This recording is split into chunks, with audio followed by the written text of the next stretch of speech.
السلام علیکم ورحمۃ اللہ وبرکاتہ۔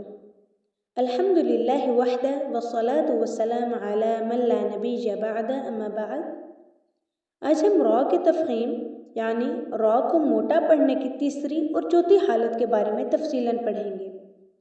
دائیں طرف دیکھیں، را مشدد پر زبر یا دو زبر کسی بھی حالت میں ہو، را کو پر یعنی کہ موٹا پڑھیں گے، چاہے را مشدد پر زبر ہو، چاہے خالی الف سے پہلے را مشدد ہو اور اس کے اوپر زبر ہو۔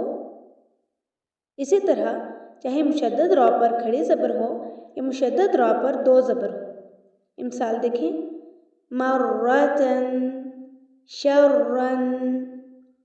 چوتھی حالت بائیں جانب دیکھیں، را مشدد پر پیش یا دو پیش کسی بھی حالت میں ہوں، را کو پر یعنی کہ موٹا پڑھیں گے، چاہے را مشدد پر پیش ہو، چاہے واو ساکن سے پہلے مشدد را ہو اور اس کے اوپر پیش ہو۔ اسی طرح چاہے مشدد را پر الٹی پیش ہو اور چاہے مشدد را پر دو پیش ہوں۔ مثال دیکھیں، تسر،